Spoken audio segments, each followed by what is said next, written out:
All right, Andrew. So again, welcome and thank you so much. I know you've been talking to David.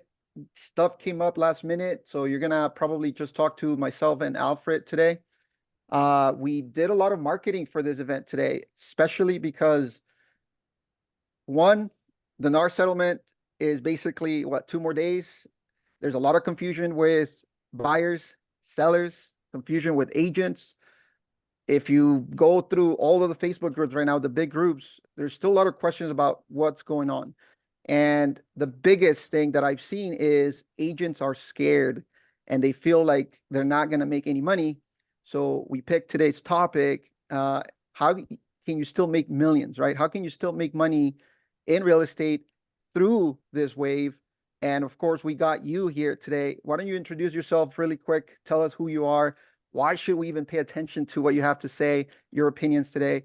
And let's get going with that. Yeah, well, thank you. My name's Andrew Undum from Baltimore, Maryland. Should you pay attention to me? I don't know, maybe you shouldn't, but um, I have a team here in Baltimore called the Sure Sales Group, and we typically do almost 200 million in sales a year, 400 to 500 units. And we're excited about the change because that's kind of really the only option you have.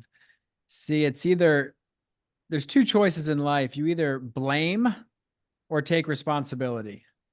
And what I see a lot of people doing are blaming right now. They're blaming NAR. They're blaming the other lawyers. They're blaming the MLSs. Blaming doesn't get you anywhere, ever. So the alternative is you take responsibility and say, you are response able. You can form your own response to this and move forward powerfully. And anytime there's a change, I don't care what it is, even small changes with forms, it's an opportunity for you to showcase value to the marketplace and say, hey, did you know this? This is how we're interpreting it. And this is how we can use this to your advantage, Mr. or Mrs. Client. Just so happens it's a massive change. There's massive opportunity for those who want to get after it and change just a little bit of the process, just a little bit of a process change. People are still going to be buying and selling homes. The question is, are they going to be buying and selling them with you? So it's kind of crazy right now. It started like, what's today's? In 2 days, it goes live here in Maryland. They already changed the MLSs. So we're in the throes of it. But again, we're excited. Yeah, here in California too, they've already gave us new forms for the Yeah. listing agreement, buying agreement. They started that back in July 22nd, 23rd. They pushed new forms. They pushed a lot of content on how agents should start navigating the process.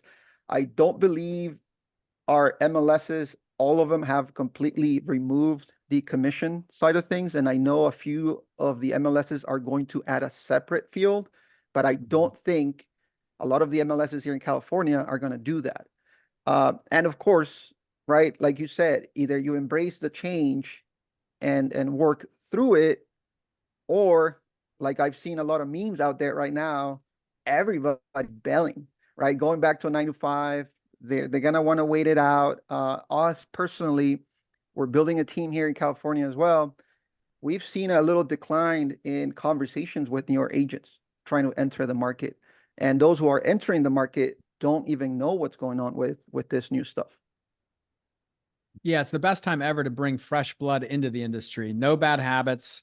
They don't feel entitled to getting X% when they show up and fog a mirror and write an offer. So that's something I'm excited about. Anyone starting a team, running a team, I always found that the best people come from outside the industry. And not a lot of people want to train a new agent. They want Debbie, who has 20 years of bad habits for some reason, because she can type the offer in properly. It's so backwards. You have to do a little bit of the work up front, but it's a great opportunity. And I know a lot of people are scared. And look, if all you do is work with buyers, and there's nothing wrong with that, it could be scary because we don't know yet how this is going to pan out. It feels to me like they've kind of thrown a wrench in free market capitalism here, because this was always the most entrepreneurial free market type thing you could do, because no seller has to list the house. We all know for sale by owners are a big thing.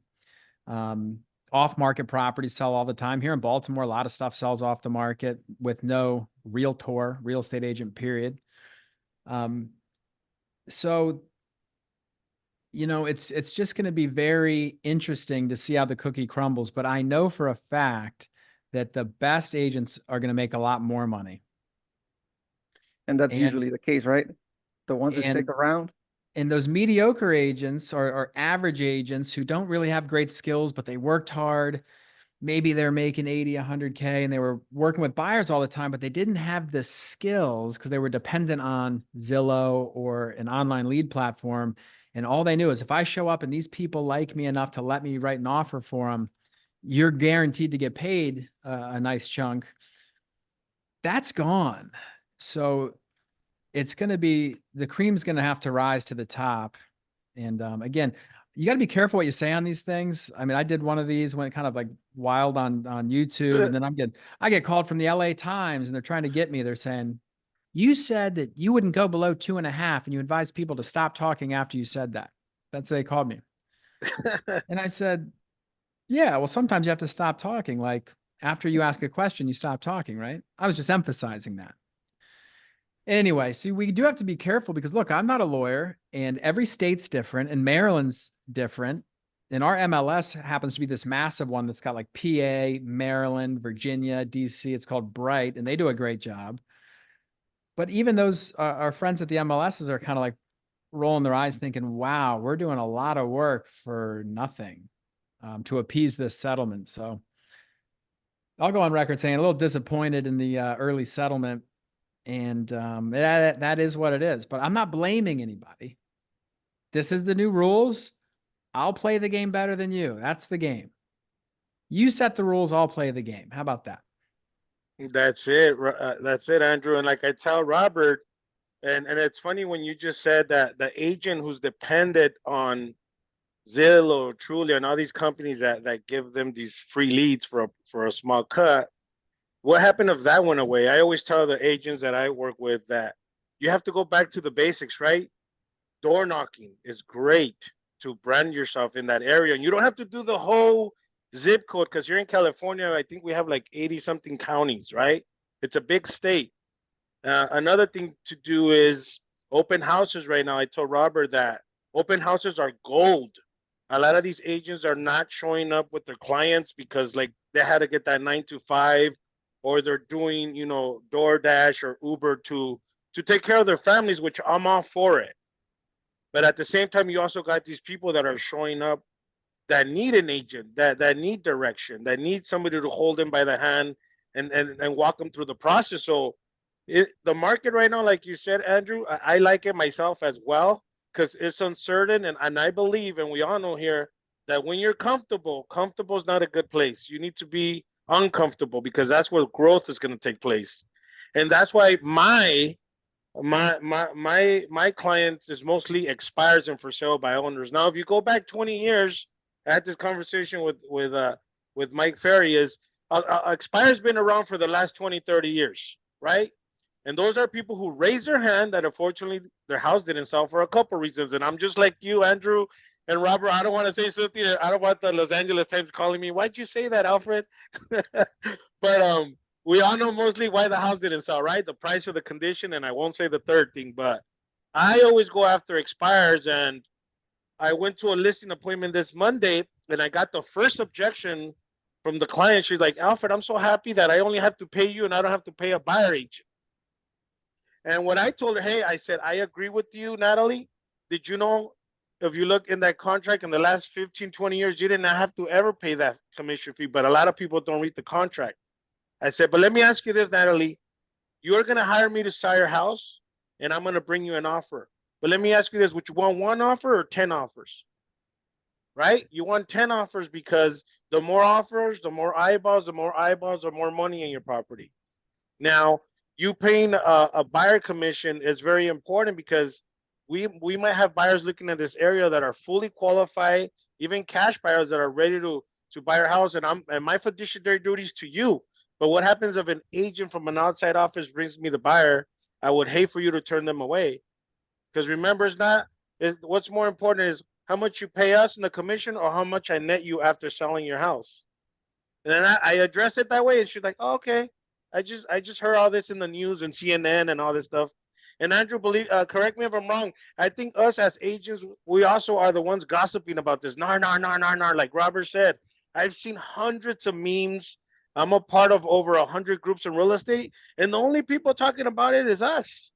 It's kind of weird. It is weird. And like going back to something you said, you want to be uncomfortable. You do have to have this unsatiable appetite for growth and pursuing the next level, whatever that is for you. I do believe that's very important. You don't want to be at homeostasis. You always want to be growing. You're either getting better or getting worse every day. And if you get sucked into the doom and gloom, you're probably not sharpening your skills and getting better in front of clients. You're just replaying tapes in your head that are going to ingrain a negative thought pattern. However, I always like to say you have to be comfortable when you're talking to a client, because if you're not comfortable, you'll never make them comfortable. You see, if you're not comfortable, you're robbing yourself of having the greatest gift, which is conviction in what you're offering, in your process. Because whoever's more certain in any interaction will influence the other person every time. So if you are certain in the path forward, that other person will likely be influenced by that path forward, as long as you're not saying something blasphemous. So I think a lot of agents are not comfortable with talking about money. See, the whole listing agents always had to do it. And I think the listings are even more so than before. Man, those are nice to have. Yeah. those are going to be even more nice to have, because I do believe a lot of buyers with maybe misguided, they'll just want to go directly to the listing agent, and that's their prerogative. They could have done that in the first place. We used to see that all the time before all the changes. Well, I'm just going to call the listing agent. Okay, go ahead. But the buyer's agent, you see, they never had to know how to sell, because the consumer always wanted the product. You don't have to sell them on the product. They want a house. They want to move for whatever the reasons are. The schools, they don't like where they live now. They're renting, doesn't matter. They want the product.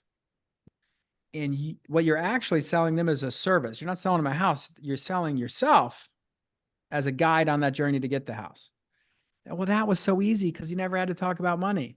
And people were dumb enough to say, like, I work for you for free. No, you don't.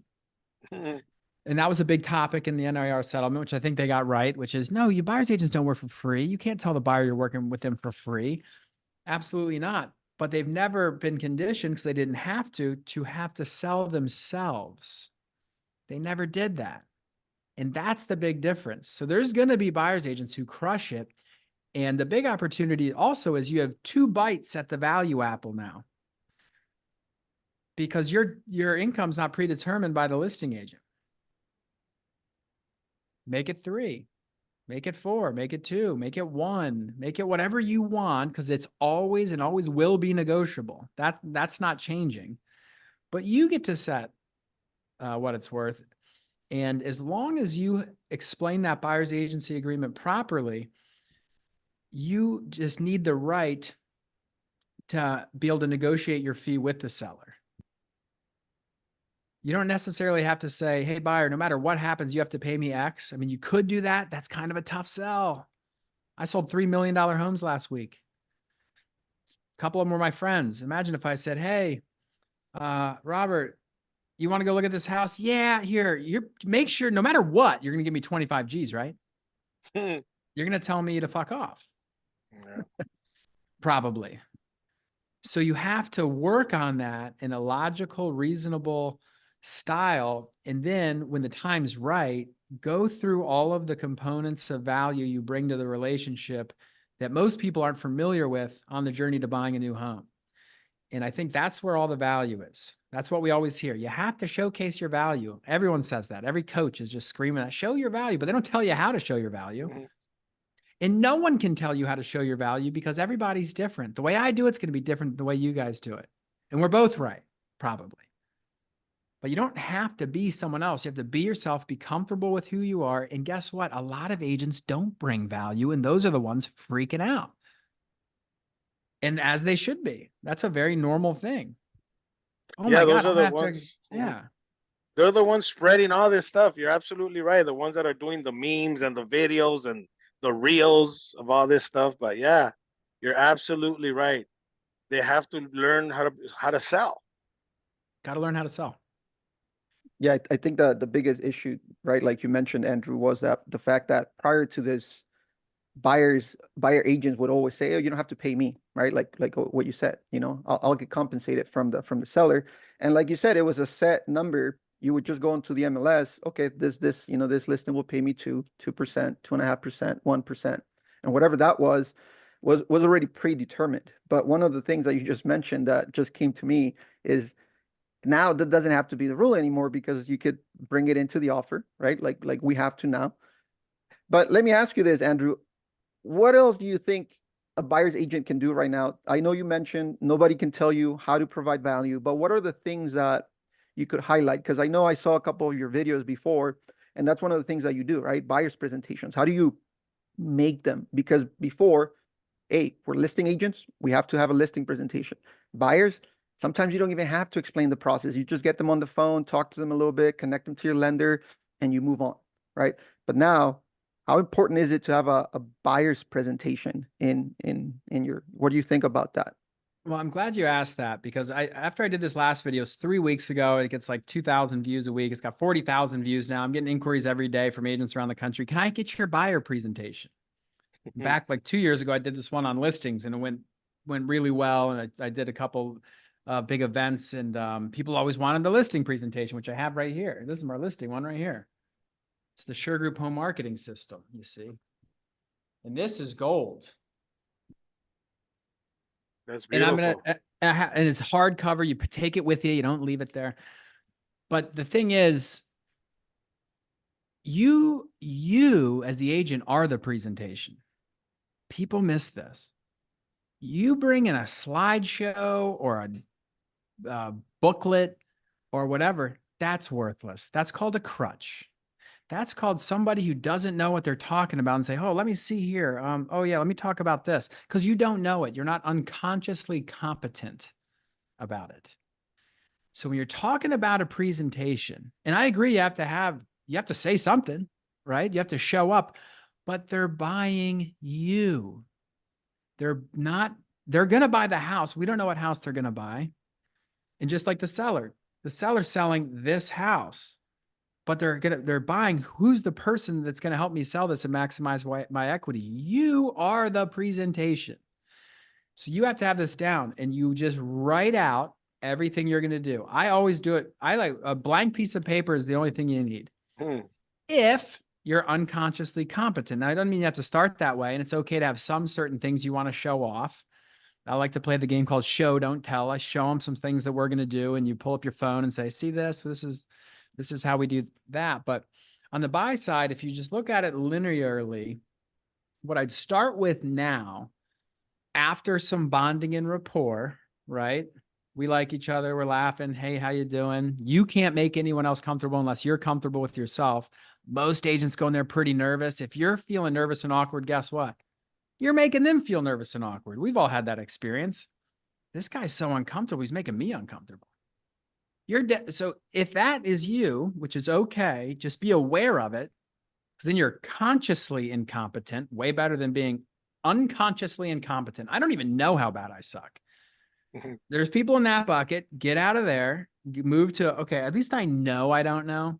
And we got to get you over all the way over to, you don't have to think about it. You know what you're talking about. And once you have a little rapport, you have to explain the 3 major agreements that govern a real estate transaction now more than ever. Used to, maybe you didn't have to do this as much pre this NAR settlement, but I think this is critical when you explain, hey, Mr. and Mrs. Buyer, there are 3 major contracts that govern every real estate transaction. If it's okay with you, I'd like to just take a quick minute to go over them to make sure you're aware of how this works. No one says no. There's a listing agreement between the seller and the listing agent. Okay, that's just between them. It has nothing to do with us. Then there's a buyer's agency agreement between a buyer and a buyer's agent. You're always touching yourself. Between you and a great buyer's agent. Okay. And there's a purchase contract between the buyer and the seller. This business is about contracts and power players, and those are the 3 contracts. Okay, so and we can go into depth on that a little bit more, but I want to, for brevity, I'm not going to dive into all the nuances of that.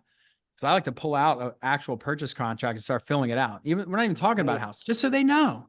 Hey, look, you put $400K in here, your settlement date here, and contingency there, and they love it and they see it. Now, oh, we're all comfortable. This is easy. I get it. Seller's got an agent. I got an agent, and there's a purchase contract. That's all it is. Okay, so once you table that, so you're going to come back to that when you want to close it out. But you have to let them know this is how this world works. This is common sense stuff. But people are so worked up about it that they skip over it, and whatever's buzzing in their head, they're freaking out. No, don't freak out. That's what it is. Now, some of the things that a great buyer will do, and what a great buyer's agent will help a buyer do to build equity before they buy a house, because that's what we want our clients to do. We want them to move into equity. We want to put you in the best position possible and get you what you want in a manner that's going to set you up for success in the future and have you say nice things about me on the internet. The only way we can do that is if you really understand this process, because we want our clients to know more than most real estate agents by the time this is done. And most often they do. Starts with a pre-approval. And then we can go into this. And I covered a lot of this on the other video, but there's a lot of value you can provide just in that first step. What a lot of agents do is they punch you off to their partner or whoever they're working with, and then they follow up with the partner. Did you get a hold of them? Can they qualify? What's going on? That's not value. That's not value. So you say, depending on if there's any critical dependencies on the financing, which normally they are, between how much money you want to part with, just because you have $1 million doesn't mean you want to spend $1 million. You have to figure out what down payment options and loan options are the best for you. And guess what? Every mortgage company has different products. So sometimes the bank can offer a better product than the credit union, and the mortgage broker can offer this product that's better in each unique circumstance. So you really have to understand what is available to you. In our market, based on your occupation, there's great deals for nurses. There's different programs for lawyers. The physician loan for doctors is unbelievable. Depending on what your median income is within certain census tracts, there's free money available. So there's like 100 of these things, but you just start hitting them. So I'm not sure if any of this is relevant to you because we haven't talked about it yet. But my goal is to ask you a lot of questions so I can point you in the right direction. So A, we're going to get you the lowest interest rate, take care of any special program that's available to you, and then have this loan officer, whichever one offers the best product for you. And guess what? It might not be the best for your neighbor, but it could be the best for you based on any number of factors. We're going to get this loan officer and we're going to have them verify all your assets. This is important. When you do a mortgage application with one of these companies, they're going to want to pull your credit and ask you some questions. We're going to take it 5 steps further. Send them everything. They're going to want your W-2s, your bank statements, your investment accounts, everything. So everything's verified. And now we have a verified pre-approval and a lender who knows how strong you are and your purchasing power is established. So that person's on our team. So when we actually find a house, me, you, and the lender can kind of coach that seller on how to talk, the listing agent on how to talk to their seller on how qualified of a buyer you are. Most buyers agents don't do this. Most buyers don't do this. And that's why they lose offers. We're not going to let you do that. Okay, so that's just one piece. Now there's 20 of those pieces, but just on that pre-approval, see, that's a different conversation. I'm a guide. I'm your steward. Hop on Noah's Ark. Let's go. No one's talking to them like that. You want to know why? Because they're so freaked out about saying, oh my God, what if I have to ask them to pay me something? No. You don't talk about the money until after you've shown all the value. Man, I'm hearing gold. When you're talking, Andrew, I'm like, my ears are ringing. It's super awesome what you're covering because you're absolutely 1000% right. A lot of these buyer agents don't do buyer presentations, or like you say, they just pan them off to the lender. Hey, are they qualified? They don't do nothing like that. That is awesome. But I have a separate question for you. I know you have a team, right? I'm starting to get more busy, Andrew, and what would be the best advice? I think this is more of a personal question. I'm gonna take advantage because I know you have an awesome team. What would be the best advice you can give me? And this is a question for me is to because I need that. I'm gonna start needing leveraging somebody, and I'm looking for, like you said, do I get that person that's been in the business 20 years with all the bad habits, or do I get the ones that are young and they're hungry and they're ready to go? It's a tough question. You can find talent anywhere. You need to find someone who wants to learn and who wants to grow, and you'll find out pretty quick, regardless of how unskilled they are, because you can teach the skills.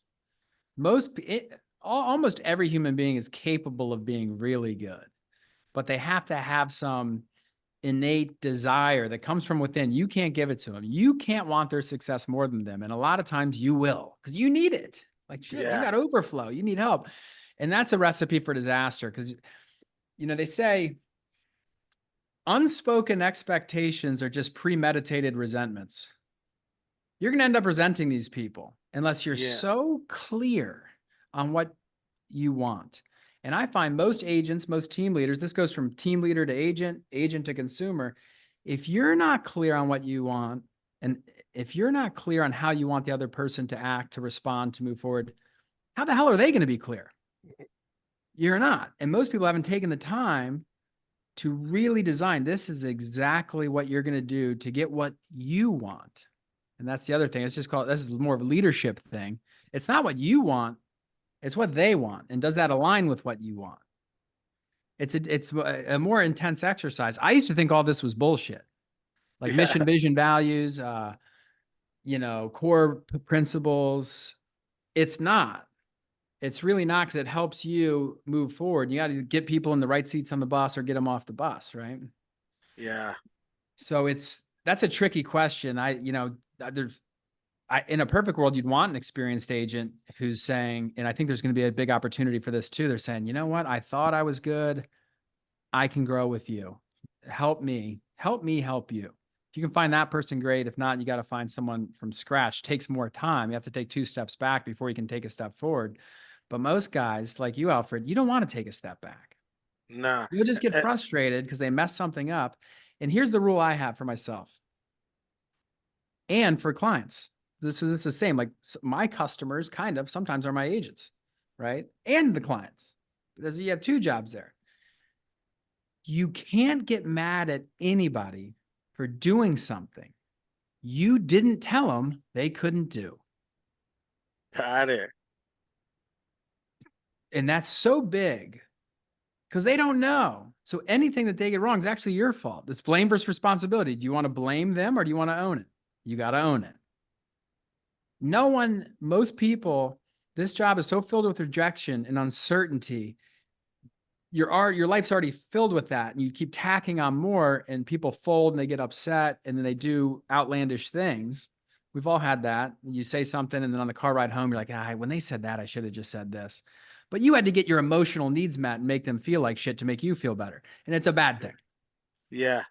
So that's a tough question. But if you become the type of person that other people want to be with, because no one's ever going to follow someone that they can't learn anything from.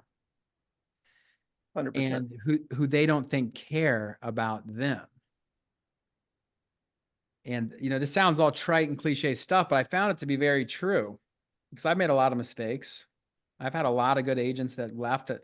I can't tell you how many $10, $20 million producers that I gave birth to that aren't working with me anymore, but we're friends. I was never a dick to them. We're allies. They'll accept my offers. They'll pay the mish. You know what I'm saying? Yeah. That's funny. I'm kidding. Disclosure. I don't know if they'll pay the mish. I don't know, Right. but I can have this business is about relationships. Yeah, that is so true. And real quick, I know I don't want to get off Robert's topic. Real quick, just so that it's set in stone. I know we have over 30 people. How important, Andrew, is to script and role play right now, especially not when the question comes up, I don't want to pay a buyer agent, or vice versa, the buyer doesn't want to pay the agent. How important is to role play? Like, how do you, in your team, how important do you recommend like role playing and scripting it? How important is that? I think it's very important. And to be honest with you, we don't do it. I don't do it. I know I should do it, but I think about it all day long. Okay, awesome. So you can role play with yourself. Common misconception that you have to get a buddy and be easy and say yes to everything I say and make it easy or whatever, however role play goes. You can do it if you can declutter your mind and just say, I know if they say this, I'm going to say that. And look, when someone asks me, here's like, this is a gem. Okay. I'm not sure if I've ever shared this, but this is, if anyone asks you, why should I hire you? Why should I pay you? Why should we go with you? Any number of those things. There's a million of variations of that, right? The answer is this. I don't know. Maybe you shouldn't. But I'd like to ask you some questions. No, because that's not what a salesperson does. Yeah. They're expecting you to say, oh, well, I'm number one and I've done this and this and this and this and this. No. Say, well, I don't know. Maybe you shouldn't go with me. So disarming. It's called a pattern interrupt. You say, but I'd like to ask you some questions to figure out if it makes sense. And look, at any point in time, please raise your hand and say, this isn't going to work out because I do not want to waste your time. And I certainly don't want to waste mine. But I think most often, like, look, we sell 500 homes a year, 2 a day, every weekday. We help a lot of people. You can read the reviews. I think we're probably a good fit, but I don't even know myself. So if it's okay with you, I'd like to go over the 3 components of the 3 contracts and some of the value we bring to the buyers, and then you decide. And I will not be offended. This doesn't have to be weird. You're just trying to buy a house. I don't want to get in your way. Then they love you for that. That's awesome. Give people permission to say, stop talking to me and leave. What a gift. Oh, I don't have to waste my time with this person anymore. Trash. There you go. I started deleting a lot of follow-ups. Yeah, people treat, no one has ever woke up in the morning and said, you know what I want to be today? I want to be a real estate lead. I want to get treated like a real estate lead. That's not what they don't say that. But that's what we do. This is a human being who wants what's best for them and their family. And oftentimes, even when they think they know what's best, there's a lot of components of value. And your job is to make their light bulb go off. Oh, shit, maybe there is a better loan program for me. Oh, maybe there is a better way to search for homes than just clicking on Redfin or Zillow. Oh, maybe there is, I should study the components of an offer. And every house is different, right? The components, the way I used to do the buyer's agent thing, to get back to Robert's question, was I'd always do this. Anytime someone's talking about buying a house, I said, do you at least know what the 5 components of an offer are? They don't know. They'll say, well, one is the purchase price. That's typically what people are thinking. Then you have closing costs. Have you ever heard that term before? Yeah. Do you know what it means?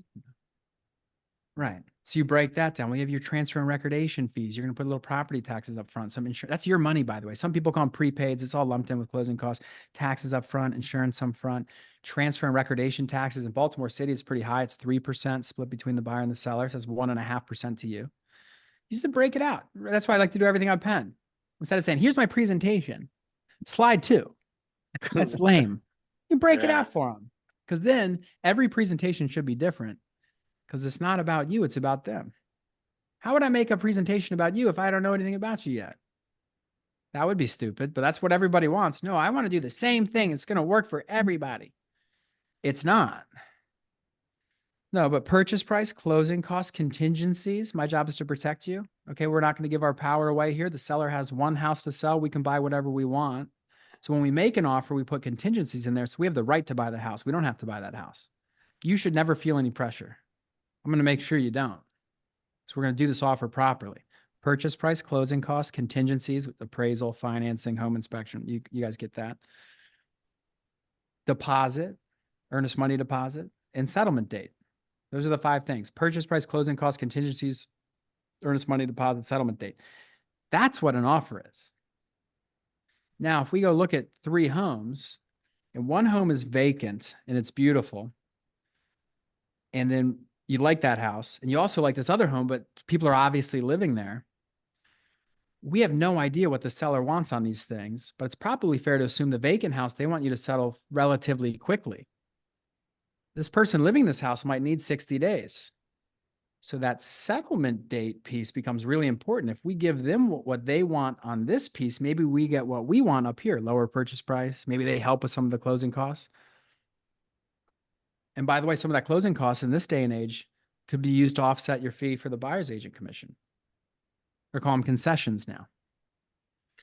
So that right there is a great place to start too. So guys, when you guys are looking on Zillow and you see a house for 400K, I know what you guys are doing. Oh man, I wonder if we could get that for 400. No, you say, I wonder if we could get that for 400 with them paying 3% towards our closing costs with a $5,000 deposit, 10 days for a home inspection, 21 days for financing contingency if we settled in 30 days. Now you're talking, you see. Now you're talking like an educated buyer. But this is right in that first buyer meeting. If you're talking about all these little things, now they're saying, that's the guy. This guy actually is giving me something that I care about. He's teaching me. If you can't teach them something, they will not follow you. Unless you're really funny. It's best if you're both. If you can make people laugh, you can make them do anything. But if you can teach them and get them laughing, comfortability's at an all-time high, they like you, they trust you, you're going to be in pretty good shape. That is awesome, man. Thank you so much for sharing those nuggets. I'm sure Robert. Hey, there's 30 people following me. Can you follow me on Instagram? I'm trying to get these follower count up. It's at Undum. Yeah, come on, guys. Let's make sure we follow Andrew. I got this stuff all day. Yeah, fire away more questions. I'm here. All right, guys. If you have questions, drop them in the comments. You should be able to just type or choose everyone at the very top of your chat box. Post those questions, and a lot of nuggets, a lot of value, Andrew, especially about what when you talked about the teams. Of course, we're here for the NAR settlement stuff, right? I was just talking to one of our agents yesterday, and I think setting up clear expectations with your team member is so important. And just a quick conversation sometimes doesn't cut it. You know, I suggested, hey, put it in writing, put it in a binding contract, so that there are no wrong expectations, because you know exactly what you want. Anything that's clear will not end up in issues. All that 5-step are in the purchase contract. Just no one ever takes the time to discuss or point out to the buyer or borrower. Paul is basically rephrasing what you just mentioned, Andrew, with the 5 things that you want to cover. I think now more so than ever, it's more important to understand that if you're not going to be putting in the time and the work to provide that value, sitting down with those buyers and going through this whole explanation and building that report, you're going to stay behind. You're going to be in the back. Now, with that said, though, doing this with every single buyer, right, especially you building a team, how scalable is that going to be? And how do you make it better? Like, how do you make it better so that, because I mean, now let's say, for example, you have to spend 30 minutes, an hour with buyers, right, to explain this whole process. You're not just pawning them off to your lender, so you're not even going to know whether they qualify or not. How do you manage all that stuff? Well, I don't think it's scalable, for one, and that's a good thing because it's dynamic. It's a fluid environment. How you talk to somebody that you meet at an open house will be different than how you talk to somebody that you met at the bar. Oh, my sister's thinking about buying a house. It's different than if you get someone to come to your office and they're serious, they want to talk about it. So it's not, you have to be able to, again, unconsciously competent, try to give them what they need in the moment. It's not, we're not in a vacuum. What agents would love is say, hey, every time I get a buyer, I'm going to sit down and they're going to want to sit down at my office and let me talk at them for an hour to make sure they understand this. That's not the case. If they don't want to hear it, don't say it. But so you have to get permission. Okay. You have to get permission to go over this. I like to call this an upfront contract. This is verbal. Okay. It's not a contract, but you want to give, if you really want to give people what they want, and look, a lot of times people don't know what they want, but you still got to try to give it to them. Just like when Steve Jobs pulled this out of his pocket. He goes, I made a phone so sexy, you're going to want to lick the buttons off of it. There's not even a button on here. No one knew they wanted that. You didn't know. Everyone had their BlackBerries say, you want this? Boom. So you have to show them what they want. But how you do that is anytime you're meeting with somebody, after you have a little bit of rapport, you can't come out of the gates, guns blazing, and start dropping knowledge on them. You say, what types of things would you like to go over in order to make the best use of your time? That's what you ask a buyer. hey, is there anything like what types of things would you like to have some comfortability around in order to make the best use of your time today? What you're getting there is their agenda. They'll tell you if you can shut up for a minute, they will tell you what they want. So you have to ask them that. What types of things would you like to go over in order to make the best use of your time? They'll say, hey, well, whatever they say, doesn't matter. You write it down. Doesn't matter what they say. They say, hey, we're just looking at buying. We got to get out of the school. We like the area. We're just trying to figure out whatever. They'll hit a bunch of things. They say, hey, a lot of times, not saying it's the case here, but most buyers have never really fully understood the 3 major agreements that govern a real estate transaction, the 5 steps of an offer, the current market dynamics in this zip code in this county, which is just a relationship between active pendings and solds, and the 7 key steps throughout the timeline of buying a home where we can provide a lot of value. If you have 15 minutes, I'll go over it with you. If not, that's cool. They say, most of them, if they're serious, yeah, they want to know that stuff because it's about them. It's what they care about. You say, cool. So here's what you said. Well, make sure I hit that. We also just gained agreement to talk about all the stuff I want to talk about. Major agreements that govern a transaction, components of value during the process, 5 steps of an offer, right up front. So this takes 2 minutes. We're going to cover what you want. Here's what I want to talk about. How much time do you have to have today? You always set the time yourself. I have to jump out of here in 45 minutes. Shouldn't take that long. So that way they can't just be like, oh, I got to go. Yeah. Okay, cool. Awesome. Hey, at the end of this meeting, 1 of 2 things are going to happen. You're going to decide for whatever reason, now's not the best time for any number of reasons. And conversely, and more oftenly, we're going to figure out what the next best step is.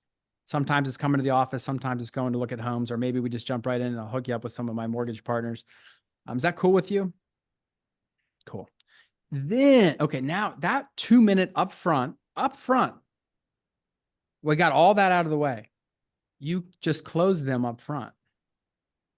You close them on going over what you want to go over and setting a next step at the end. See, people like to talk about, oh, did I freeze? You did with the big old. Yeah, what the hell's that? I'm gonna turn my camera off and on. Hold on.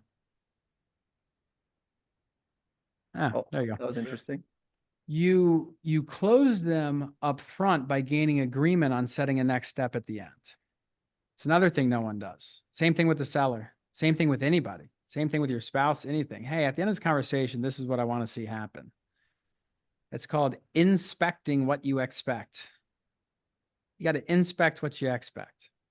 If you can do that, people love to like, I'm a closer, hardcore closer, but really you should be a good opener, because if you can open, you can close. Things that start well tend to end well. Things that start bad, they don't end good either. So you don't want to be a closer, you want to be an opener. If you can open this dialogue in an elegant way that's respectful to them, you're going to be a lot better off. Think about the last time you bought anything. Wouldn't you just want the person to say, hey, dude, is there anything you want from me? Like, just tell me what you want and I'll give it to you, versus, hey, what are you looking for? Blah, blah, like, and they just start going into their thing. Don't do that. You hear that, Robert? We do have a question for you. Rebecca, she already followed you, by the way. When meeting with buyers for the buyer presentation consultation, would you recommend to making a pledge to them as their realtor, Andrew? You know, the pledge is fine. I've seen a lot of those where it says, here's all the things we promised to do. Here's my problem with the pledge, Rebecca. And it's not a bad thing. It's just not my style, but it could work for some people.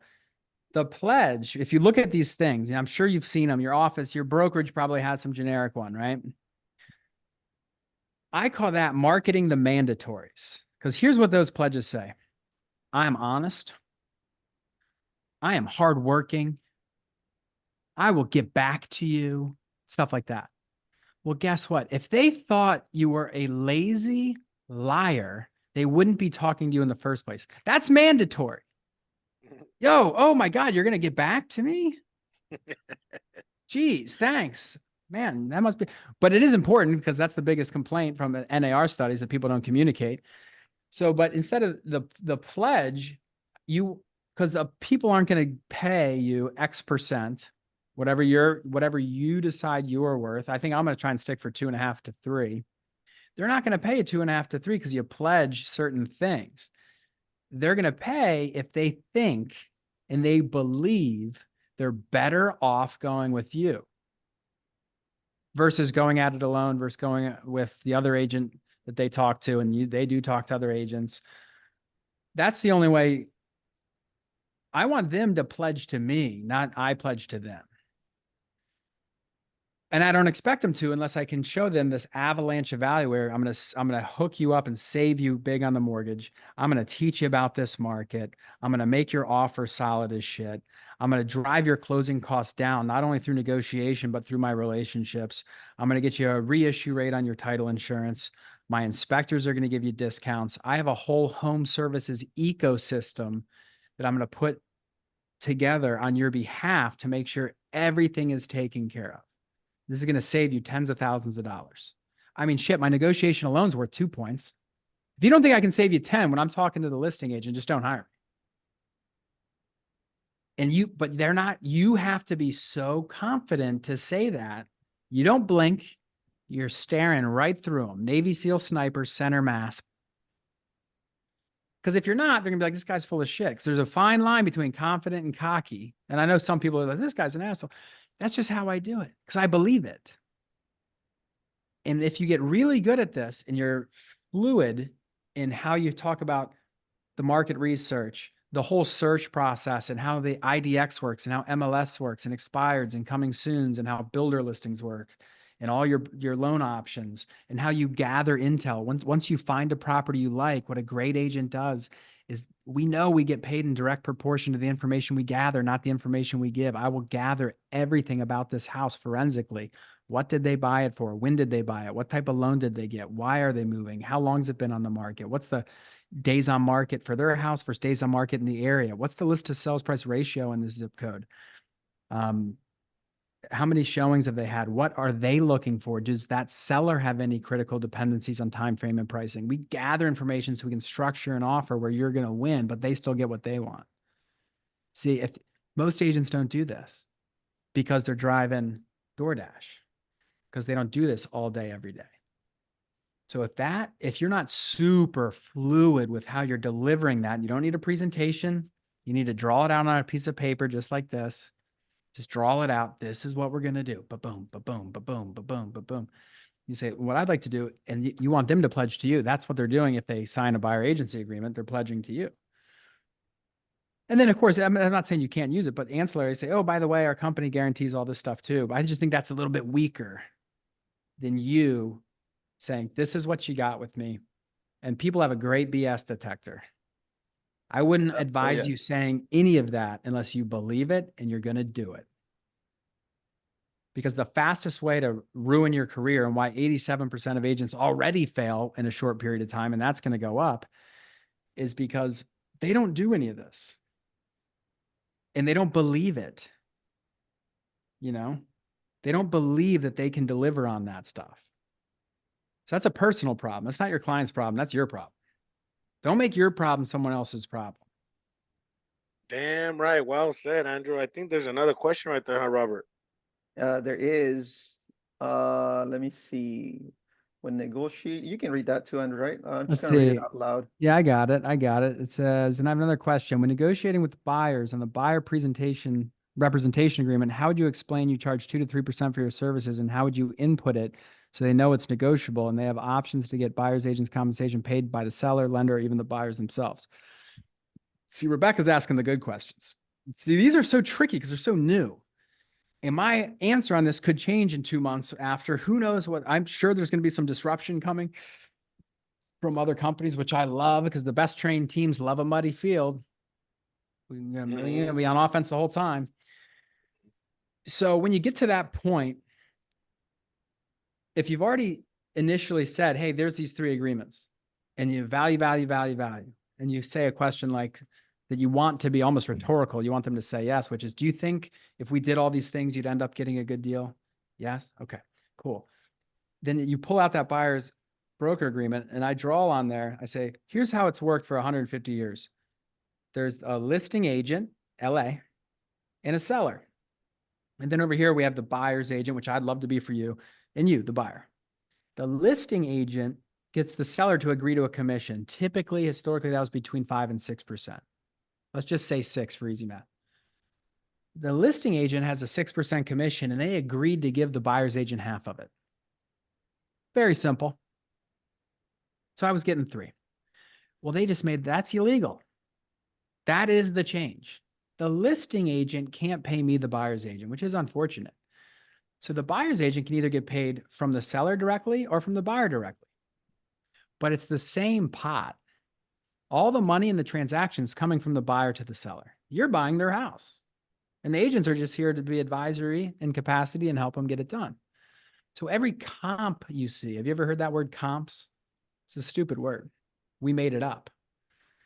Comps, every house you're seeing that's sold that's comparable, that sales price had that 6% baked in. Every one of them. So now the question is, if the listing agent can't pay me, I have to be able to ask the seller for it with your permission. And if the seller won't pay, then you can decide to pay me. We can finance it. We can pay a little bit more. But here's what you need to know. The seller, almost every time, 99% of the time, they only care about what they net if they accept your offer. Just like fast forward 10 years when you maybe sell the house. You get all these offers. You're going to want the one that puts the most money in your pocket, right? Yeah, that's what these sellers want. So I can either ask the seller to pay me, or we can increase the sales price a little bit and have the seller pay me, or you can pay me directly, or you can finance the closing costs. There's any number of things, but we don't need to go into that right now because it's going to be different on every house, like I explained. Once I gather all the information, we'll be able to put this together. I just need permission to operate with agency on your behalf so I can gather and bring you back the information. At the end of the day, you're going to make all the decisions. But just know, and this is how I do it, and this is what the LA Times try to get me on, which is just know I need to be guaranteed that I'm going to get 2.5% either way. Now, look, if the seller won't pay and the house doesn't work out, then maybe we don't offer on that house. That's going to be up to you. So that's that difficult conversation that you're just going to have to, I think the industry is going to get a lot better and you're going to learn a lot based on a lot of these situations. I think, like you're saying, people are just going to get comfortable understanding that things have changed, and not just agents, but buyers and sellers. Buyers are probably going to get comfortable paying out of pocket for compensation. And it may be 2 months, 3 months down the road, a mute point going forward where you don't have to worry about it too much, but we don't know. And well, here's the thing about change. Well, you know what? Jeff Bezos had this great thing when they said, Amazon was getting rolling. They said, so Jeff, like, what do you see changing? What's changing in the online marketplace world? And he said, there's so much changing. I don't like to focus on what's changing. I like to focus on what's not going to change. And he said, people are always going to want to get stuff quicker, faster, and cheaper. I don't care what changes, right? And that's where Amazon Prime, that everyone loves that.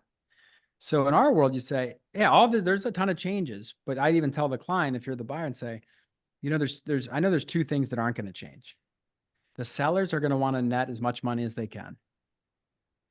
And buyers are better off having a seasoned professional navigate this environment, because this is contracts, power players, and sharks out here. So that's not going to change. Just how I get paid is going to change. And you just need to be okay with that. Otherwise, it might not be a good fit. I take it away from them. Let them shut you down instead of you trying to overcome objections, which is the opposite of what all the training is. No, they say this, you just object. Overcome. Your job's not to overcome.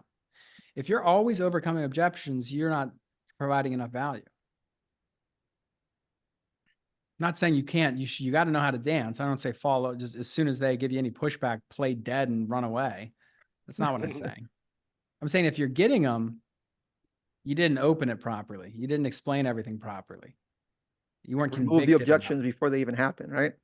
Yeah. Basic sales 101. All right. So we've been here for about 55 minutes now. We've had really good questions. A lot of people are probably going to watch this replay and probably run it through some AI so we can get some of the scripts, some of the stuff you talked about. A lot of content, a lot of value. I've gotten a lot of value myself. I see a lot of names here. We've had the same conversation. I hope they got what they came here for. Andrew, we appreciate you spending the time with us. I hope we can get this done again, hopefully in the next couple months, 3 months, just to see how things have changed.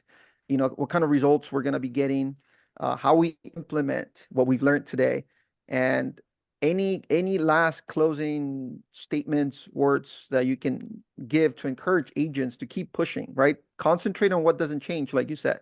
What can we do, or how can you end this so that people, leave this webinar, this training, super pumped, super happy, and completely motivated to continue just to start making money? The motivation's got to come internally. I'll tell you that. This is your job. This is your duty and obligation to figure out and explain it in a compelling fashion. And if you do, you can make as much money as you want to make. There's just no doubt about it. Well into the 7 figures. But if you don't want to do this, and you don't, because it's so stressful and it's so hard and it's so underappreciated, particularly on the buyer side, who's showing the houses, who's writing the offers, who's scheduling the inspections, who's handling the title company, the mortgage company, the buyer's emotions, who's doing the final walk, the buyer's agent's doing all that stuff. You have to commit saying, I actually want to do it and I want to be good. Everyone wants the paycheck at the end, which is now in question. But do you actually want to do it? Because it's pretty obvious that people who are just doing the gluttony and all they do is bitch to their workmates. Can you believe this guy said this? I don't like that. If you're around people that are complaining, you got to get away from them. You got to get away from them. You have to get constructive, because in every situation, here's the takeaway. Every interaction you have, which by the way, in our world, guess what? People need shelter. Nothing wrong with doing a rental either. People need shelter. Every person walking on the street that you see today is going to be buying and selling property at some point. And if you get so good with your dialogues and making you the go-to choice, when they think about real estate, you want them to say, I want to know what Andrew would think about that. That's marketing, essentially. If you can do that and want to do it, you're going to be really good. And one last thing, which I should have said on this other one because it went kind of viral, is if you know anybody who's selling real estate in Maryland, I'm trying to get more agents, just like my friends here on this call. We serve greater Baltimore. We got 4,000 square feet. I got ping pong tables, foosball tables. We have fun here. Okay, you're allowed to have fun. Nothing against having fun. And when you're making money, you have a lot more fun. Just asterisk. So we're looking for agents. And of course, obviously, if you know anyone looking to buy or sell in Maryland, we'd love to help them. And we will pay that referral fee real quick. How do they reach out? Well, I'm easy to find. My name's Andrew Undum, and Undum on Instagram. Sure Sales Group's our website. But if you Google me, I'll come up. We'll be around. Yeah, that's how we found you and got you here today. Thank you so much. Any closing statements, Alfred, before we end it? Man. Andrew, thank you so much for your time. I appreciate you being here with us. Thank you for the nuggets. I was listening to you because I am going to continue with the team that I want to build and hopefully be at your status. And once again, man, it's an honor to have you in front of me and able to talk to you. So I really appreciate your time. I know how important time is for realtors and business owners. So once again, thank you. Hey, my pleasure. I'm going to go back to work. I got to go turn off lights at a house that someone left on a vacant property. That's not the stuff. No one talks about that. Oh, top producer team. I'm going to go turn off lights in a house right now. Yeah. And then that's an opportunity to establish deeper rapport with my seller, because we're playing a little game when these listings are on the market. You know what the game's called? Sell it before they hate you, because they eventually will. Yeah. You guys. So, well, hey, I appreciate being on here. There's some other topics that I think are really valuable, like new home construction, because I came from that world. That's an unbelievable, no agents understand this. Yeah. The power, if you can make a new home sales rep your ally, which I have, I used to do like a training and all these stuff. I have so much stuff on that stuff. So if you guys blow this up, I'll come back. If I don't get any followers and I don't get anything, I'm never going to talk to you guys again. Okay. Trust me, we're gonna blow this. We're gonna blow this up. I'm gonna start setting up the team, a few ads. If you guys want the recording, comment. If you guys watch this on the recording and you guys want Andrew back, make sure you follow him and send him a message. Tell him you found him from Real Closers. So thank you so much, Andrew. Thank you so much again. I got a lot of value. I hope everybody did. And hope to see you hopefully in the next few weeks, months. We'd love to have you back. I was just kidding. I'll talk with you guys. You guys are doing a good thing, trying to help people, and that's what it's about. So have a great day. All right. All right, Thank you thank so you. much. All right. Thanks, Bye-bye. Alfred. Have a good one. Bye bye, guys.